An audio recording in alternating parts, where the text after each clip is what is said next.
Welcome in to another episode of the PFF College Football Show. Max Chadwick alongside the birthday boy himself, Dalton Wasserman, celebrating his 31st birthday today.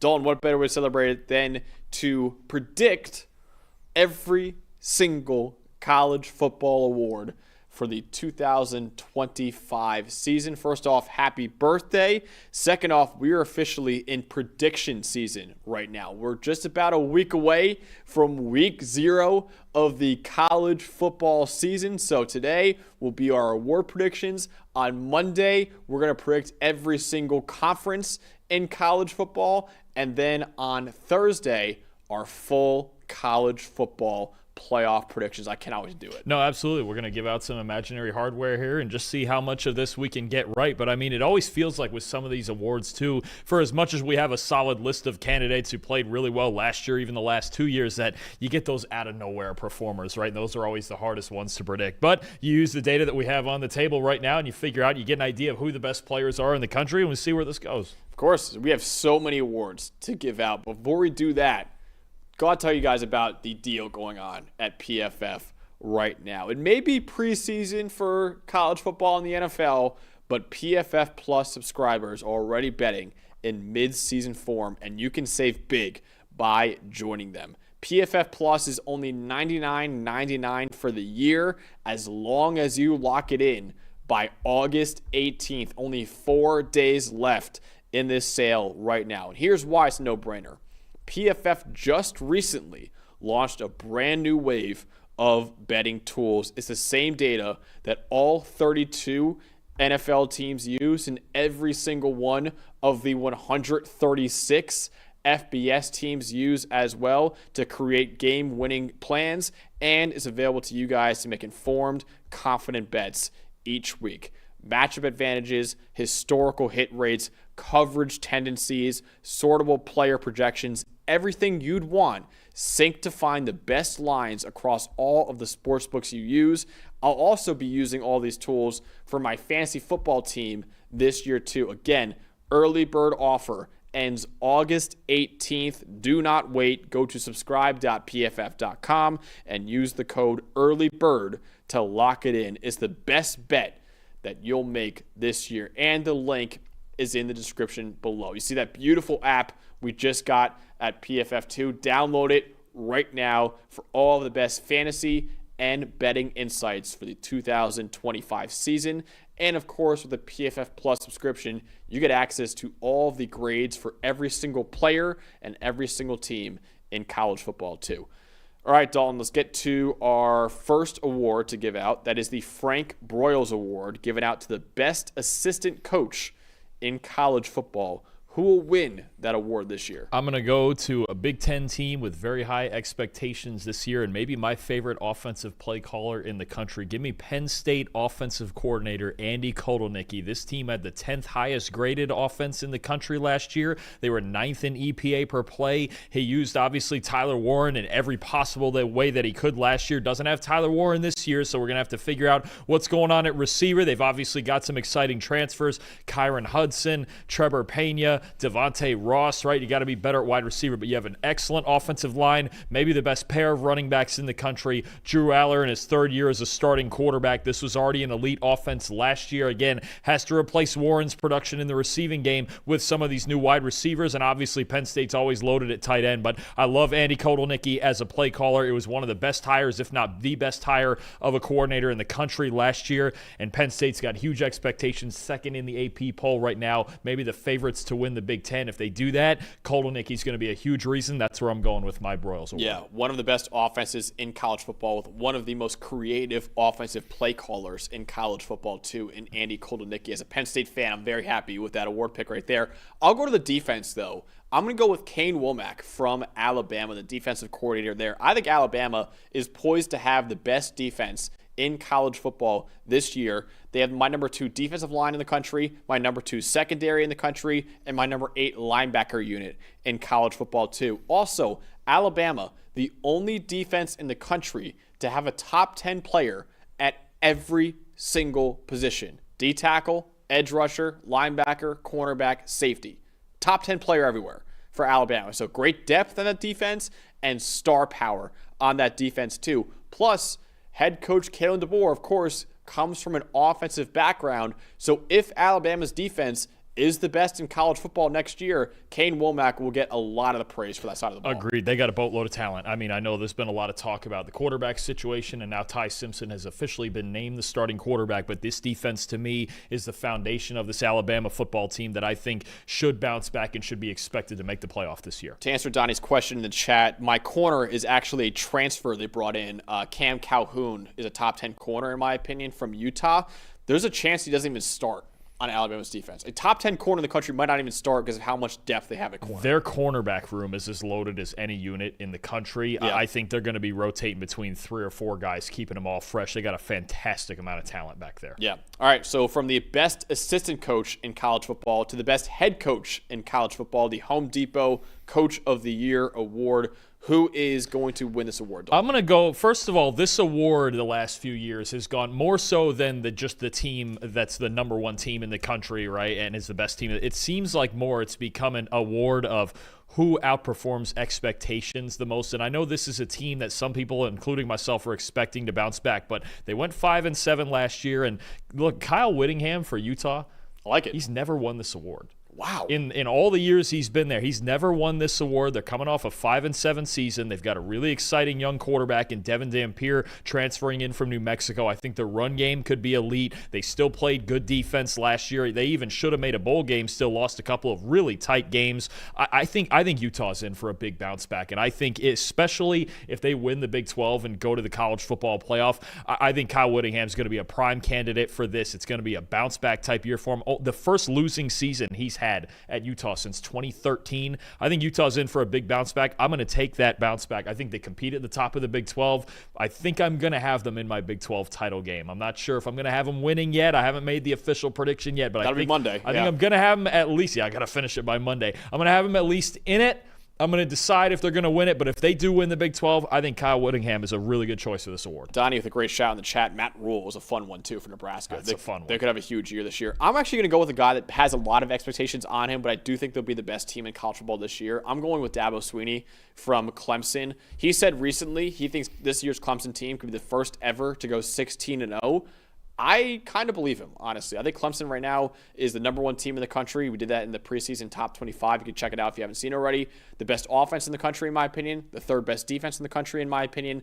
If Clemson goes 13-0 and enters the playoff as probably the number one team in America, right now is the number 4 team in the preseason AP poll, I think Dabo Swinney could be seen as the coach of the year. Maybe it is a year in that case that just the team that went undefeated, the best team in the country, does have the coach that wins Coach of the Year. And Clemson, obviously, and we've talked it up all summer, massive expectations, massive amount of talent on this team. I think the scenario there would be undefeated, number one going into the playoff, then he would probably he'd be at least a really good candidate to win it, as long as we didn't get maybe another Cinderella story like last year with Kurt Cignetti in Indiana. Well-deserved. I think Kenny Dillingham could have easily won it last year as well for Arizona State. But no, I think if you're going that route, that's probably the best. Either him or maybe even James Franklin for Penn State, maybe a Marcus Freeman if they find a way to run the table with a new quarterback. But Clemson just has so much talent. They should be in for a great year. I love the Matt Rule call out, though. It was a really fun one, too, from Donnie at Nebraska. All right, next up is the Joe Moore Award, which is given out to the best offensive line as a unit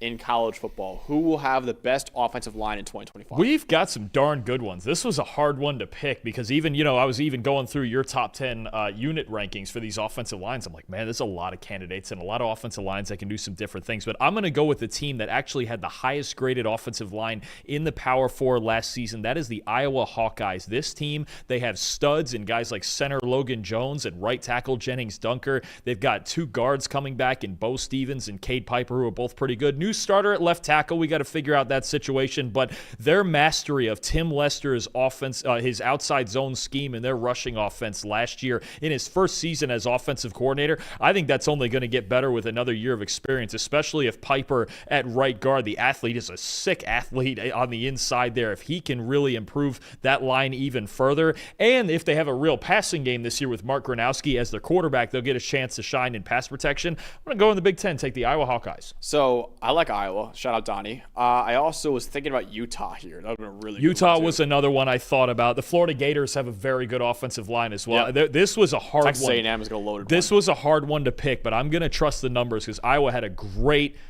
chance to win it last year. Obviously, Army was well-deserved as well. I believe they were the highest-graded offensive line in the country in that triple option attack. But this was a really hard award to pick, honestly. There's a lot of good candidates. I'll go with Alabama. I have Alabama as the number one offensive line in college football right now. They have 3 stars in left tackle Caden Proctor, center Parker Brailsford, and right guard Jaden Roberts. All 3 of those guys were in the top 10 of their position rankings, so really good players there. They have some question marks at right tackle and left guard with Wilkin Formby and Cam Dewberry transferring in, but I think the trio of Brailsford, Roberts, and Proctor will be enough to have a really, really good offensive line in the SEC. I think Alabama's in for a big bounce-back year in 2025, and a big reason for that could be the 5 big guys up front. Yeah, no, absolutely, especially if Caden Proctor takes the next step in his development. He's a number 1 type of overall prospect. He could be the number 1 overall pick next year if he takes just one more step with his fundamentals, but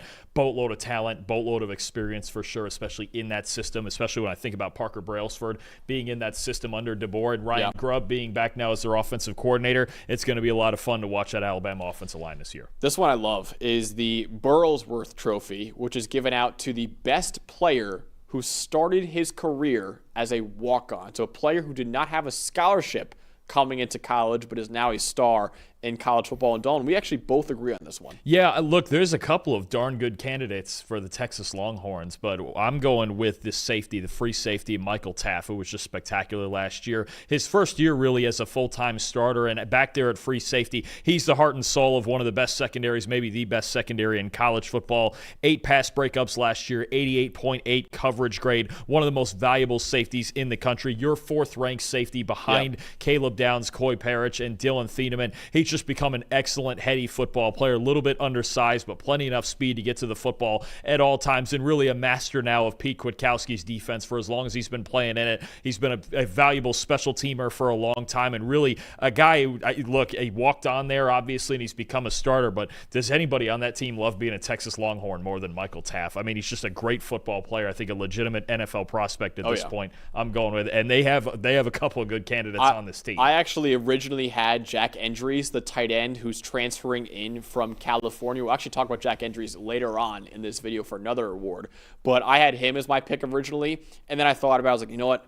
Michael Taaffe is a top 25 player in college football, in my opinion. He's been phenomenal in that Texas defense. So I actually agreed with Dalton here, but I think Texas might have the 2 favorites to win this award right now. Possibly, unless we get a repeat winner in Oregon linebacker True. Bryce Betcher, who I think is in for another big year. He's one of Oregon's best players. There's obviously always a lot of good candidates for this award, right? That's why it's one of the most fun ones. I think Baker Mayfield is the only 2-time winner of it. Greatest walk-on of all time. Pretty much, yeah. That's what you're, and look what he's doing now in the NFL for years and years. So, I think it's always a fun award to watch, but Taaffe would be a really deserving candidate with another big-time year. The next one is the Shaun Alexander Freshman of the Year Award, which, as the name says, is given out to the best freshman in college football. Who will be the best true freshman this year? I think there's 2 pretty clear favorites here for this award, at least in the preseason, and we each went with one of them. I'm going to go to Oregon and say the wide receiver, Decorian Moore. Look, Oregon's wide receiver room is pretty thin right now. They lost, I think, their top 4 leaders in receiving yards last year, whether it be due to graduation or to injury to Evan Stewart. Their top 4 receivers from last year are not going to play this season, so Decorian Moore has a really, really good chance, a top high school receiver recruit in the country. Kind of reminds me of Stephon Diggs a bit. He's got a shot to be their number 1 receiver by the end of the year. We could be talking about a more and more combination with Dante and Decorian in this offense, in this passing game for Oregon. So I think not only is he an extremely important player for the Ducks, I don't know that he'll have quite the Jeremiah Smith impact, because that's one of the freakiest, if not the freakiest freshman season we've ever seen. Like Ryan Williams, right? I can see that. Yeah, I mean, and Moore has every opportunity, just like those 2 guys did, to do that. There's not really any veterans standing in his way, and I think he's going to get a lot of receptions, especially with his ability to win after the catch. I'll take Decorian Moore because your guy, the only thing I question is some of the supporting cast around him, right? Yeah. And just what's going on. But you go ahead with yours, because I know this will be probably most people's picks for this award. This is the one who will have the most eyes on him in 2025. That'll be Bryce Underwood from Michigan, who obviously is on the cover of EA College Football 26. He's one of the highest rated recruits ever, let alone at quarterback too. So obviously he's going to start for Michigan this year. There is question marks with the offensive line and the receiving core, but Bryce Underwood is one of the highest rated quarterbacks to ever come out of high school. He will be the freshman that everyone is eyeing this year as a guy who many people hope will bring Michigan back to national prominence when they won a national title 2 years ago, 8-5 last year, largely due to their struggles at quarterback. Now they bring in one of the highest rated recruits at quarterback of all time in Bryce Underwood. I'll go with him here just because if he doesn't win this award, it'll probably be a disappointment for Michigan then. Maybe. I mean, that doesn't necessarily mean he had a bad season. Even if he's just not, then I think if he has a solid year, he's almost a shoo-in. Probably. Yeah. I mean, boy, we're gonna find out a lot week 2 against Oklahoma, aren't we? That's him against Brent Venables' defense so early in his career. It's gonna be fun to watch. But no, I think obviously he's gonna be considered the favorite. If he gets Michigan anywhere even close to Big Ten contention in his freshman year, you're probably right about that one. But does come with a boatload of pressure. It's a lot of pressure, of course, on Bryce Underwood in 2025. Next up is the Johnny the Jet Rodgers Award, given out to the best return specialist in college football. Who will be the best returner in 2025? Bit of irony, actually, in my pick. So last year, I picked Baryon Brown when he was still with Kentucky, and now he has transferred to LSU. I'm actually going to go with one of his new teammates, and that's Zavion Thomas. This is somebody, especially in the second half last year for LSU, really picked things up with his production as a returner. And I think the first thing you need in order to win this award is a lot of opportunities. He's one of the few guys in the country who returns both kicks and punts. His 38 combined returns last year were the third most in the nation. Returned a touchdown, returned a kickoff for a touchdown, I should say, against Baylor in their bowl game. So I think Zavion Thomas, both as a kick and punt returner, is really dangerous. He's projected to be one of their starting receivers right now also. But when you have a guy as good as Baryon Brown coming in, and he's actually not going to return kicks because you already have an elite kick returner, I'm going to take Zavion Thomas from LSU. I'm going to go with a guy who I think should have won the award last year. That's Keelan Marion, who was at BYU last year, transferred to Miami this offseason. He was our All-American return specialist last year. He returned 2 kickoffs for a touchdown in 2024. That was the most of any Power 4 player. So I thought he should have won the award last year, and now that he's at Miami, I think he'll make some big plays for Miami in their special teams. I'll go with Keelan Marion this year. That's a solid pick also. It feels like that's always the hardest award to predict, because it really comes down to a guy that has 2 or maybe if you're lucky 3 touchdowns, and that's often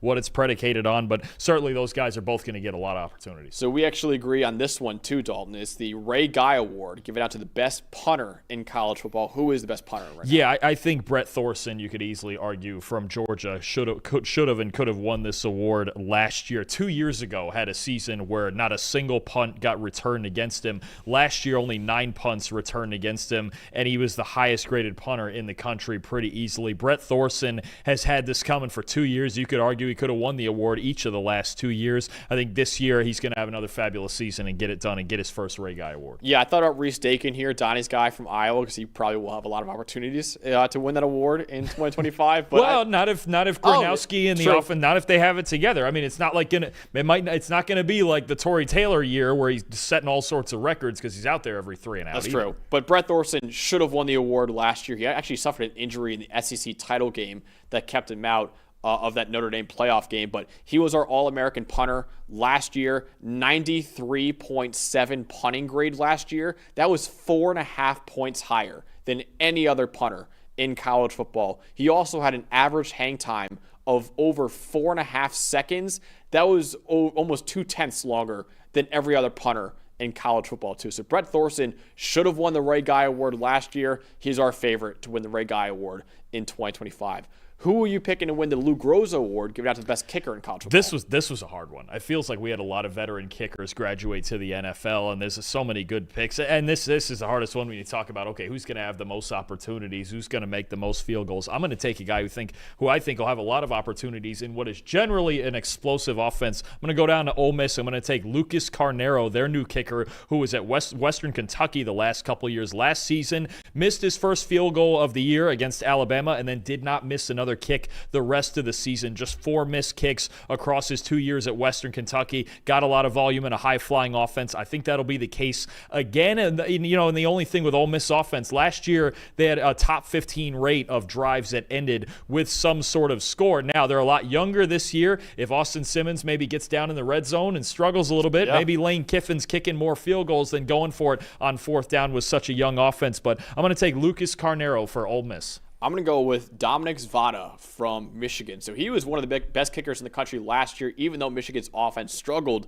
last year. Zvada had a 93.3 kicking grade last year. That was 3rd among all kickers in college football and the highest among all returning kickers in college football. He only missed 1 field goal on 22 attempts, and he made 7 field goals from 50-plus yards last year, tied for the most in the country. Dalton, he only attempted 7 field goals from 50-plus yards. He did not miss a single kick from 50-plus yards. In fact, I believe his only miss came with 21 through 29 yards. So he made every field goal, I believe, from 30-plus yards last year. And another offense that a little bit different than the high-flying ways of Ole Miss, where you go, that team, that Michigan team, in the way, and I know they have the quarterback, but with the lack of supporting cast on offense, with the way they run their team, they want to run the ball, they want to play defense. They're going to be in a lot of those tight-knit Big Ten games. It's going to be a lot of big kicks for Zvada to make. They're going to be kicking a good amount of field goals, even in that offense, unless they're just dominating in the red zone. But you still have a true freshman quarterback there. Very important piece of Michigan's team. I think that is a solid pick as well. So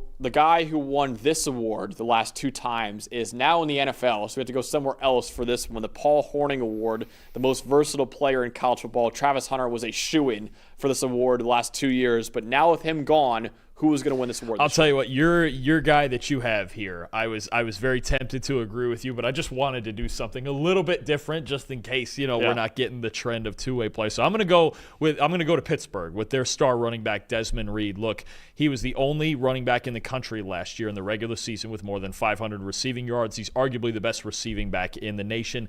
Nearly 800 rushing yards in the regular season, and also a solid punt returner. 19th in punt return grade, 24th in punt return average.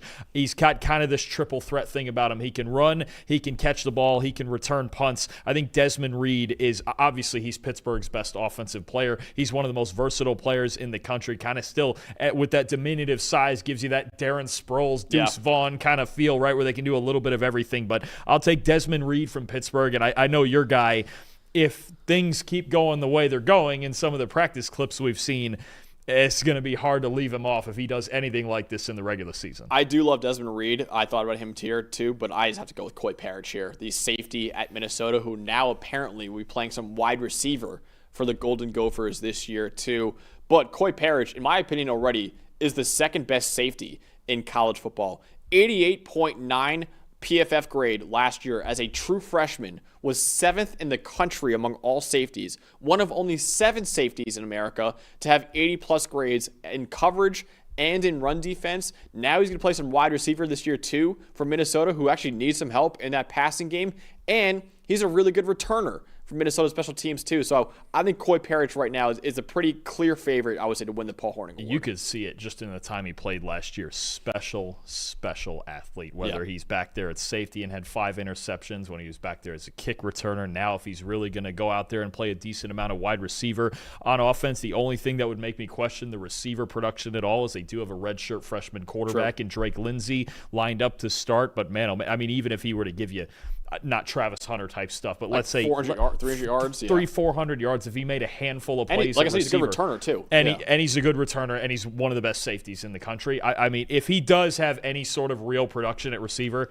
he's probably going to win that. And if we're getting more and more of these 2-way guys, who's your guy for Syracuse again? Oh, Dimitri Samuel, the kid he's starting at corner, and if he gives them anything at receiver, that's another good pick, even as a freshman. So if we're going to see more and more of these 2-way guys, this award's going to get a lot of fun for years to come. Coy Parrish could also be a candidate candidate, a top candidate to win this next award right now, the Jim Thorpe Award, given to the best defensive back in college football. But Dalton, you and I both agree that there's a favorite for this one. I tried to be different with this one. I tried to see if there was anybody. We have a lot of good corners and safeties for that matter. I almost got different and picked Dylan Thieneman, but I just couldn't do it. It's got to be Caleb Downs from Ohio State. He was a finalist along with Jahdae Barron and Travis Hunter last year. Barron ended up winning the award, deservingly so. I wouldn't have argued with any of the three of those guys, but Caleb Downs is the best defensive player in the country. I mean, he's the best. I think he's the best football player in the 2026 draft class, and the only thing that might hold him back from it is maybe an interception total if some guy comes out has 8 or 9 interceptions or something like that. But since the start of 2023, when he began his college career,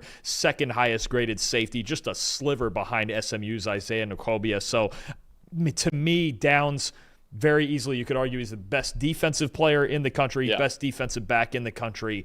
He's the heart and soul of this Ohio State defense now. Just an incredible football player. Yeah, I also picked Caleb Downs for this award, but I want to shout out Leonard Moore, too. I think Leonard Moore has got a great shot to do it at Notre Dame. In my opinion, he's the best corner in college football going into next year. The best man corner, too. The third best man coverage grade in college football. Last year, he was the third most valuable corner in college football as a true freshman, only behind Travis Hunter and Jahdae Barron. So if a corner is going to win it, I think Leonard Moore is going to be on an island next year a lot for Notre Dame. He's going to be a dominant corner for that defense. I'll say Leonard Moore is a candidate, but I also agree with Dalton here. I think Caleb Downs is the favorite. Yeah, there's a lot. I almost also, like I said, I almost went Dylan Thieneman. I like it. I just absolutely love Dylan Thieneman, and we'll see how Dan Lanning's going to use him, but I think he's also the best single high safety in the country. And again, some of these things come down to traditional stats and things like that, interceptions and pass breakups. He had 6 in his freshman year, right? Playing center field for Purdue? Yeah, that sounds right. I think it was 6. So if he has 6 again, he could definitely be in that category. Yeah, I mean, we have a lot of good safeties, especially in college football this year, but it's hard for me. It just got hard for me to go with anyone but Caleb Downs. That's the dangerous thing about Downs, though, is that he might not have the interception totals considering he plays so close to the line of scrimmage. So Thieneman might have more picks than Downs. He might, that's the dangerous part of it. This is always the tough part with these awards is, the grades might say one thing, some old school stats might say another, then there's just debates on who's on what team and how many games they're winning and all that stuff. And you got to remember that with Thieneman, too. He's on teams that weren't winning very many games either. So now at Oregon, people are going to know. But I think Downs, it almost feels like I have to pick him for that one. It almost felt like I had to. So let's move up a level on the defense, going from defensive back to the best linebacker in college football. Who is going to win the Butkus Award? I am going to go with the highest graded returning linebacker in college football this season. Let's go down to the Big 12 in Kansas State with Austin Romaine, their middle linebacker, one of the best run defenders in the country, maybe the best run defender in the country this year, 90.7 run defense grade last season. I just think his vision as a run defender, the attitude he brings to this Kansas State defense, it's everything that they want. They want to run the football. They want to stop the run. He's going to rack up tackles like crazy. He had 22 pressures as a blitzer last year. 72.6 coverage grade is also very solid. He can even get better there, but I think Austin Romaine has a really high floor for what he's going to be this year. I think he's going to be the heart and soul of that K-State defense again. And as RU Yeti says in the chat, only 9 days until Farmageddon, until we see Austin Romaine too. 9 more days until week 0 of college football with the biggest game coming, Kansas State against Iowa State in Ireland. We'll have our full preview of that game coming out very early next week too. Can't believe we're very, very close. Donnie in the chat actually shouted out my winner here, Anthony Hill Jr. I'm going with Anthony Hill as my pick to win the Butkus Award this year. He is just constantly around the football, whether it be as a pass rusher, as a run defender, or as a coverage player too. Since 2023, his true freshman year at Texas, 32 coverage stops, tied for the most among all linebackers in college football. 10 sacks, 5 forced fumbles, tied for the most among Power 4 linebackers in that span too. And he has 127 plays where he has made first contact on the ball carrier over the last 2 years, the most of any returning Power 4 linebacker. So Anthony Hill Jr. just racks up stats, whether it be in coverage, run defense, or as a pass rusher. He could do it all for Texas's defense. I think he is the best linebacker in college football, and also I think he'll have the stats to win the Butkus Award next year. Yeah, I get it. I mean, he's probably going to be an early favorite for a lot of people. He's probably LB1 for a lot of people in next year's draft. And in the middle of a defense, look, a lot of these Texas guys we're talking about, we're going to find out about their award standing right away in week one when they have to go up to Columbus. Obviously, there's a lot of talk about Arch Manning. We've already mentioned Jack Endries, Michael Taft, Anthony Hill, right? Maybe Malik Muhammad takes another step at corner. Colin Simmons. We just have so many players for Texas that are going to get to prove so much in these big games, and it starts right away in week one. It's going to be a lot of fun. So your Butkus Award winner plays in the biggest game of week 0. My Butkus Award winner plays in the biggest game of week 1. Before we move on to the rest of these awards, got to talk about the sponsor of the show. That is Fabric by Gerber Life. What does success for your child look like to you? A job they're passionate about, traveling around the world, or just being happy and comfortable? Whatever their journey, you can help make it easier to achieve with a kid's investment account from Fabric by Gerber Life. By making a contribution to your child's future today, you can help give them the means to pursue their dreams, big and small. Fabric by Gerber Life was designed by parents for parents to make it easy to plan for and manage your family's financial path. With a kid's investment account from Fabric, you can start investing in your child's future today. It's all online. Manage your child's account and monitor their investments right from your phone. Start with just $20 with no contribution limits, tax advantages, and your funds are SIPC insured up to $500,000. Plus, no commission fees and just a low, flat monthly maintenance fee. Join the thousands of parents who trust Fabric to help protect their family. Start investing in your child today at meetfabric.com/PFFcollege. That's meetfabric.com/PFFcollege. meetfabric.com/PFFcollege. Portfolios managed by Fort Washington Investment Advisors Incorporated. Additional services provided by Apex Clearing Corporation. All investing is subject to risk. Learn more at meetfabric.com. All right, next up in our awards predictions is the Ted Hendricks Award, given out to the best defensive end in college football. Don, you and I both went with a sophomore edge rusher in the SEC, but different players. Who are you going with here? So many choices. This was one of the hardest ones, too, when you think about neither one of us took Clemson's T.J. Parker, who's a very good candidate. Michael Kamara from Indiana led the nation in pressures last year. Denied Dennis Sutton. Pence. There's all these great candidates, but I'm going to go with one true sophomore, South Carolina's Dylan Stewart. True freshman, 91.4 pass rush grade last season. Just elite stuff. You could see from the second he got on the field in week 1 last year, he was about to be South Carolina's most dominant pass rusher, and he was. He was really the most dominant player. 16.6% pass rush win rate is ridiculous for a true freshman. I expect that only to get better this year. He's an absolute freak. You could argue he's the best 4-3 defensive end in the country. I just think when you look at this South Carolina defense, they lost a lot of pieces, especially in the back layers of it, but Dylan Stewart is already one of the best pass rushers in the country, and if you're looking for a guy who might lead the nation in pressures and sacks and the old school stats that everybody is looking for out of a defensive end, I'll take Dylan Stewart from South Carolina. I like it a lot. I have Colin Simmons from Texas, my number 1 edge rusher in college football going into next year. He was the 6th most valuable edge rusher in the nation last year as a true freshman, only behind Abdul Carter, Jack Sawyer, Mike Green, Josiah Stewart, and JT Tuimoloau. All of them are in the NFL right now. He won the Shaun Alexander Freshman of the Year award over Jeremiah Smith last year, which I don't know if I agree with that, but he still won the award over him, which shows how good he was. Had almost a 19% pressure rate last year, top 15 in the country, 73.4 PFF grade as well in run game. So I think he's a really good player, really good pass rusher, good run defender too. Really good combination of bend and pass rushing moves. A little bit of Von Miller in his game too. I think Colin Simmons, man, has really lived up to the top 15 hype he had coming out of high school. I mean, again, a spectacular edge group, and these are arguably the 2 best guys out of all of them, and going into just true sophomore seasons. And again, Dylan Stewart in the SEC is going to get to prove a lot on a week-in, week-out basis. Colin Simmons, I think, could be a big X factor in that first game. We'll talk about that a little bit later in a couple weeks. But no, I mean, both of them playing in the SEC going to get tons of opportunity to prove how good they are. And man, oh man, what freshman seasons they had. Just ridiculous talents. Absolutely. Let's go to an award that actually has partnered a lot with PFF over the years that we love. The Rimington Award, given out to the best center in college football. And Dalton, you and I both agree on who's going to win this award this year. There's a lot of really good centers that came back to college football, but the guy that we feel like should have won the award last year and we're picking to win this year, how about Florida Gators center Jake Slaughter? And the murderer's row of opponents that he had to deal with last year, only allowed one sack, and that one sack was first-round pick Walter Nolan from Ole Miss, right? The 16th overall pick,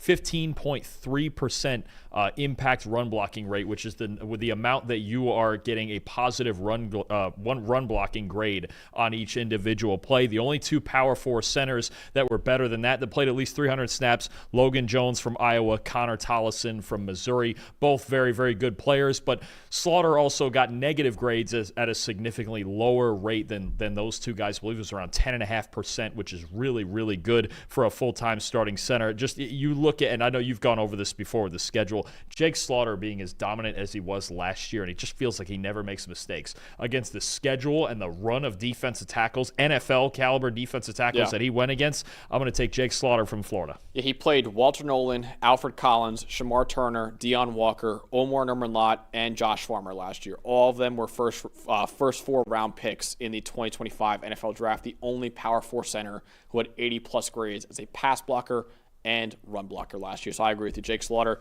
the best center in the country. Logan Jones from Iowa also has a great shot at this award. Yapani Laululu from Oregon also has a great chance. A lot of really good centers in college football this year. But I do think Jake Slaughter stands above them all as the best interior offensive lineman in the country. Next up is the Rotary Lombardi Award given out to the best lineman in college football. It could be defensive line or offensive line. Dalton, who's going to win this award? So what's funny is it's actually much more often defensive line. Kelvin Banks Jr. won this award last year. He was the first offensive lineman in almost 30 years to win this award. But I'm breaking the odds. I'm going with an offensive lineman again. I'm going to go back to Utah where I had Coach of the Year Kyle Whittingham. I'm going to take their right tackle, Spencer Fano, the highest graded tackle in the country last year, the best run blocking grade of any tackle last year. And look, even as a pass protector, his grades are dragged down by just one weird bad game in Week 1 against Southern Utah. After Week 1, he was a top 15 pass protector in the country too. There's a lot of people talking about Spencer Fano potentially as a top 10 pick next year. He's going to, I think, have a dominant year on the ground again for the Utes out there as they get their running game going. And again, Devin Dampier at quarterback and what that can add to their offense. I'll take Spencer Fano from Utah. I'm going to go to the defensive line and go with Peter Woods from Clemson, who I think is the third best player in the country after Jeremiah Smith and Caleb Downs. Peter Woods last year, 83.3 PFF grade, despite playing half the season at edge rusher at 315 pounds. Over his first 2 years, he's the highest graded D tackle in the Power 4 and the most valuable returning D tackle in the Power 4, according to our wins above average metric. He leads all returning Power 4 D tackles in the last 2 years in run defense grade and pass rush win rate. So he's arguably the best run defender and the best pass rusher in college football at defensive tackle. I'll go with Peter Woods here, and also I'll go with Peter Woods in the next award, and I think you will too, Dalton, in the Outland Trophy for the best interior lineman, which is usually given out to offensive linemen or defensive tackles, not edge rushers, defensive tackles, and you and I both agree here. Yeah, this one I will go with Peter Woods, and if you look at the last couple defensive tackles to win this award, and obviously Woods is talented enough, might be a top 5 pick in next year's draft, all the reasons you just mentioned, but look at the last 2 D tackles that have won this award, Tavondre Sweat and Jordan Davis. Elite run defense, and then contributed enough as solid pass rushers, and Peter Woods is a better pass rusher, I think, right now than either of those two were at those stages of their careers. So, look, yeah, he's the best D tackle in the country, no question. He is a monster run defender. You're not going to be able to run at Clemson between the tackles this year, and if his pass rush production starts to match those win rates, man, oh man, what an elite football player you've got. He's really on the upper echelon of D-tackle prospects. I think he could be in for a monster year for Clemson. Absolutely. Yeah, I agree with that. I have Peter Woods, again, as the winner of this award, too. So we won't gloss over him too much here to move on to the next award. That is the John Mackey Award, given out to the best tight end in college football. And Don, I thought a guy that I was actually originally going to predict for the Burlsworth Trophy for the best walk-on in college football, you have here as the best tight end in the country. This was a really tough award to pick because you're talking about there's a lot of guys to me that felt like they're kind of on the same level. Your guy that you're about to reveal in a minute, the guy that I have, and then there was probably 5 or 6 others that I at least took a look at and went, okay, but you know what? I'm going to go to a team in the SEC that uses tight ends a lot.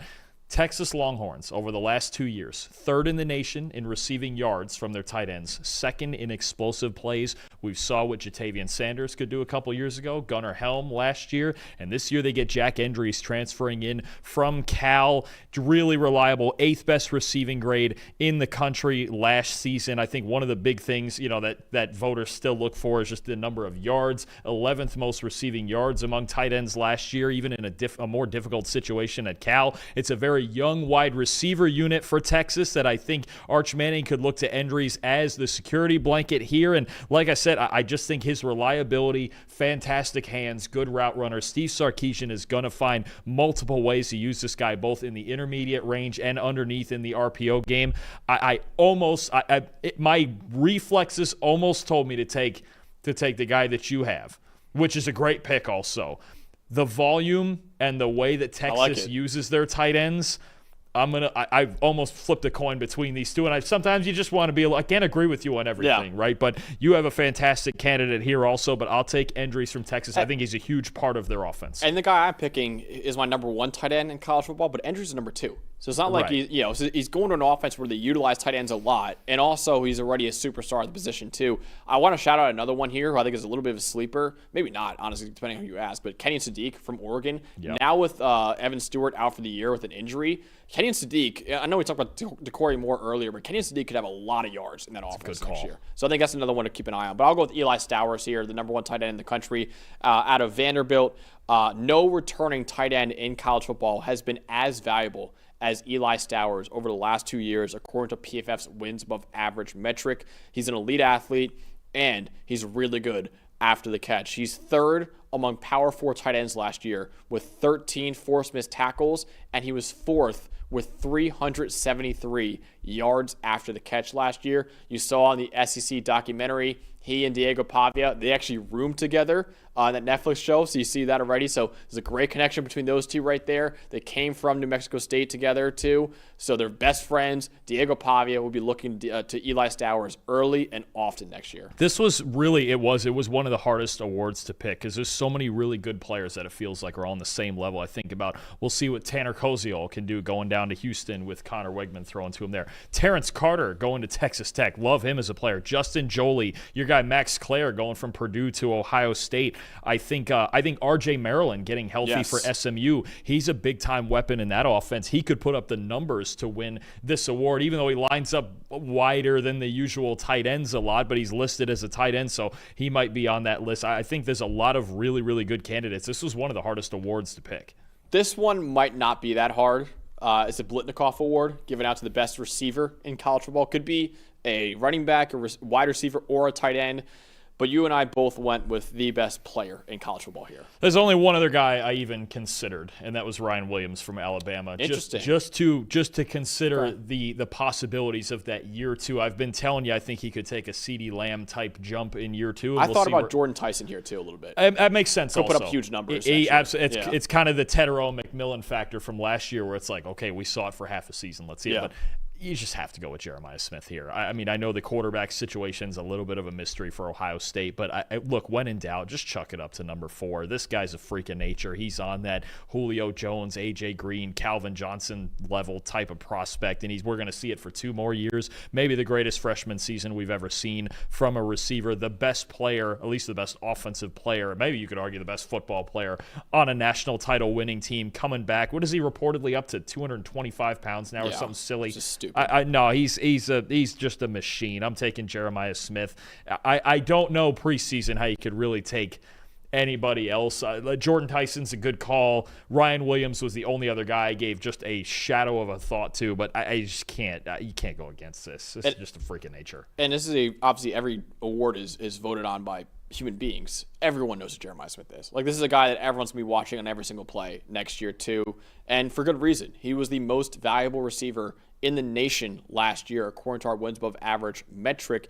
89-point receiving grade, was third in the country and more than 4 points higher than any other returning receiver in America. He led the Power 4 with 15 receiving touchdowns. He was second in the Power 4 with over 1,300 receiving yards, only behind Tetero McMillan, again, as a true freshman. So Jeremiah Smith entering his sophomore year now as the best player in college football. Yes, he is the favorite to win the Biletnikoff Award. But I did consider Ryan Williams, who should have a big year as a sophomore, Jordan Tyson, who could have a huge year at Arizona State with Sam Leavitt back too, but Jeremiah Smith is a clear favorite to win this award in 2025. This one's a little harder, Dalton, because maybe, there is a pretty clear number one running back, in our opinion, to win the award, in the country, I should say. But is he the guy to win the award? We have the volume to win it this year. So this was tougher than it sounds because, like you just mentioned, Jeremiah Love only got 162 carries last year. That's my pick to win this award as the best back in the country. And I think Notre Dame, the funniest stat I found researching this, they didn't even have a top 50 run rate last year. That's crazy. And so I go now with whoever their young quarterback is going to be, and that competition is still open between C.J. Carr and Kenny Minchey.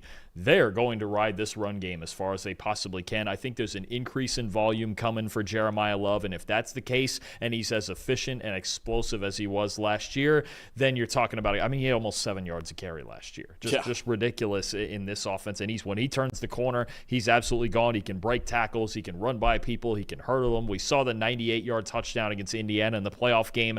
There's a lot of really good candidates. And I think, for as much as, yes, Jeremiah Love's the best back in the country, it's the best fit, I can see there's a lot of guys I could see having I love Mackay Hughes at Oregon. Yep. Isaac Brown at Louisville was ridiculous in his rookie year. Jonah Coleman, you've got the 2 Penn State backs. You got the 2 Texas backs. We forget Trey Wisner was really good last year. C.J. Baxter is coming back. There's always new guys that emerge. I think about a sleeper like a guy like Ahmad Hardy going to Missouri behind that offensive line. They're going to be running. You're looking to run the ball too. They're going to run the ball. Missouri's going to be running. There's a lot more dark horses for this award than you might think.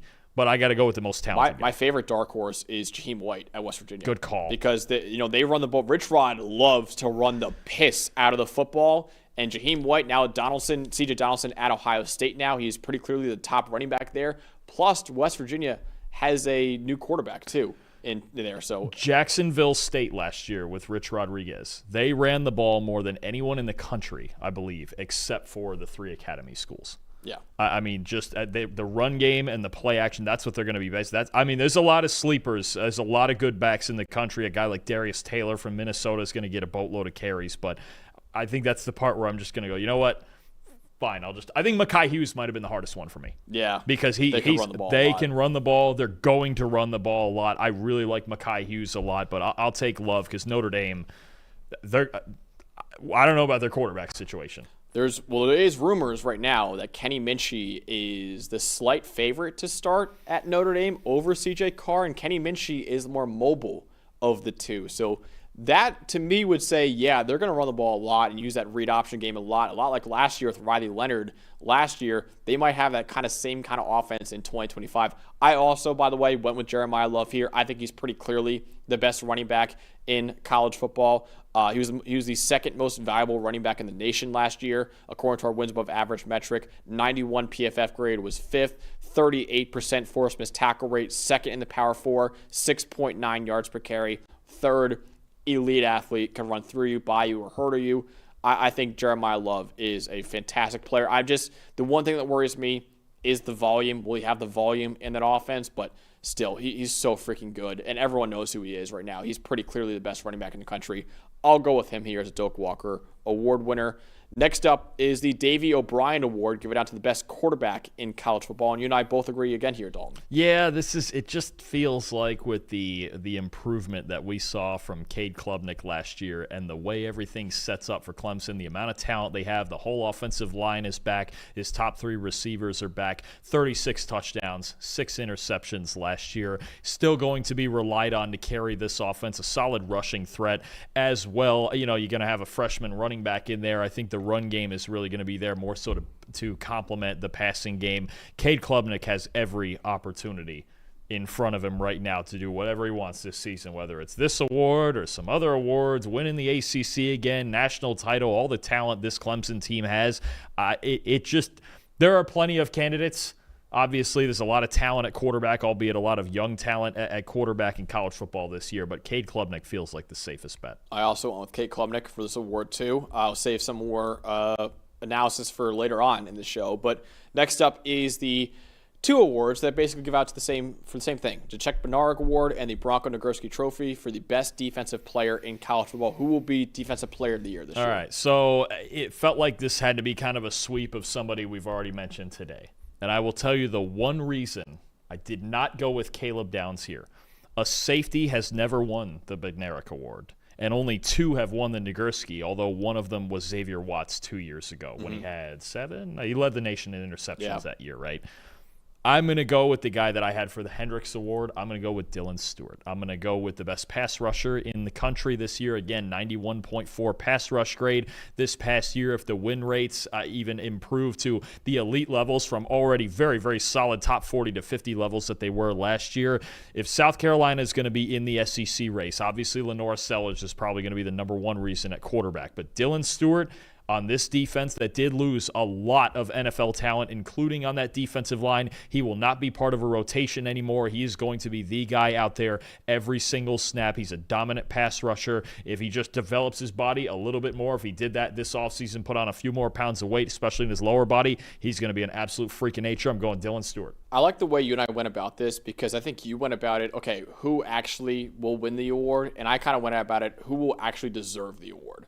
Caleb Downs will deserve the award. That's probably true. But I agree with you. I don't know if the voters will actually give it to him because I don't think they'll do it. A safety has never won the Chuck Bednarik. See, it doesn't look great for me, but I think who deserves it, who will I say in January, hey, Caleb Downs deserves this award, I think it would be Caleb Downs. So I think that's why I went with him here. He's been the best safety in college football for basically 2 years in a row now, his first 2 years of college football, an elite coverage defender, an elite run defender too.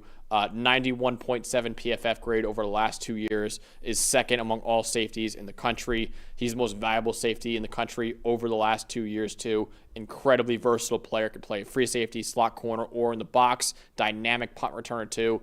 Caleb Downs is the best defensive player in college football, but like Dalton said, I don't know if I trust the voters to give the award to a safety that probably won't have 7 interceptions like Xavier Watts. If I'm playing against Ohio State, I'm figuring out where number 2 is, and I'm keeping the football as far away from him as possible because there's still a chance he would get there anyway. Yeah. Just a freak of nature. I'm with you. Is Caleb Downs probably the best defensive player in the country?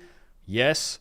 It's just not a position that gets the awards very often, and he's a guy who, again, if you're going to avoid that guy all the time as an opposing offense, sometimes tough to rack up numbers. It's the old even with the Thorpe Award that time, Sauce Gardner and Kobe Bryant, right? Where Sauce was the best corner, but he had no interceptions, and Kobe had 5 or 6 of them, and he won the Thorpe, right? So it's kind of that thing with Downs. I'm going to trust history on that one. All right, now finally, the most prestigious award in arguably all of sports right now, the Heisman Trophy, and of course the Maxwell Award too, which are both given out to the best player in college football.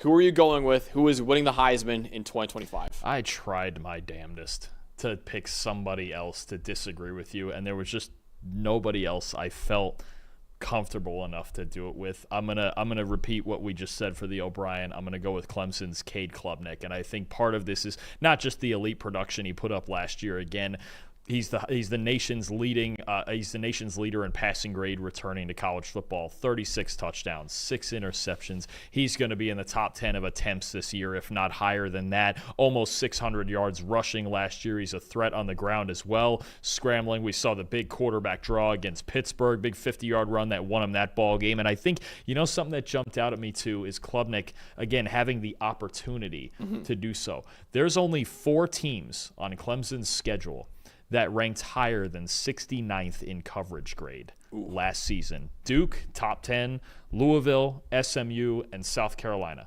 Those are the only 4 teams that ranked better than 69th. Basically, that were above average in coverage. There's a lot of teams that are outside the top 100 or LSU, and I know LSU's gotten some transfers, but last year they were 95th in coverage grade. Cade Klubnik could really run up the score in some of these games that he's playing, especially even if Clemson's way out ahead. I expect that they're going to let him rack up the numbers and try to boost this campaign. At the end of the day, I tried to find somebody else that I was like, yes, that's my guy, but it just feels like Klubnik and the Tigers, for that matter, are the safest bet this year to have an elite season, especially offensively. I agree with that. I also have Cade Klubnik as my predicted Heisman winner in 2025 too. He was 102nd in passing grade in 2023, 5th last year in 2024. Cam Ward and Shedeur Sanders are the only ones who had more touchdown passes than Cade Klubnik last year. Cade Klubnik was also 5th in big-time throws. I think he's the best quarterback in America right now, playing for the best team in America right now. They're going to rely on that pass game a lot this year and also rely on Cade Klubnik's legs next year too, considering really the only question mark on Clemson, the entire roster, is their run game. Not a lot of experience at running back right now. So Cade Klubnik, who's a really mobile quarterback, will probably be needed to use his legs a lot next year too. I think he's the best quarterback in America right now. I get it. Arch Manning is the favorite to win the award, and Garrett Nussmeier is second in favorite in odds to win the award next year. But Dalton and I both agree Cade Klubnik is going to win the Heisman Trophy in 2025. Yeah, no, and I think, when you look at the opportunities he has in front of him, even when you call them those Heisman moments, right? He's playing LSU. He's playing South Carolina. There's a big Friday night game at Louisville to get his revenge from last year. That was really one of the worst games they played last season. SMU, who they played a classic game, ACC title game against. Duke is a really good defense, I think, is going to give him a good game. Games like Georgia Tech, right? I think, and the ACC title game for that matter, whoever that's going to be against. I just think Klubnik has – it just got every opportunity in front of him, right? And what Clemson has in front of them as a team this season, it's a massive opportunity. I get why you had them number one in your top 25. You get why they're a top 3 or 4 team in basically every poll because there's so much talent coming back. But offensively, it starts with Klubnik and just how much he improved last season. And week 1 is not only a big game for the college football playoff race between Clemson and LSU, but a big game for the Heisman race too, because those are 2 of the 3 Heisman Trophy favorites right now in Cade Klubnik and Garrett Nussmeier. For a lot of voters, if they're deciding between those 2 at the end of the year, they can say, well, Klubnik beat him. So true. That's another thing too. Is like, hey, that could be a big factor. And look, just real quick to go over some other candidates that at least I thought about. Nussmeier was up there considering the volume and the stats that he's going to put up, but LSU winning ball games and having a balance on defense and their offensive line. We'll see where that goes to, considering there's 4 new starters. Right? Him. I had a hard time picking somebody like Drew Aller, who I think their offense is going to be very balanced with those backs. Right? I know the favorite right now is Arch Manning. But they're really young offensively, right? And I think with Manning, we have high expectations of. We love Arch Manning. I think he's really good. To expect him to walk in and win a Heisman might be tough, right? And then I think about some other guys. Sam Levitt.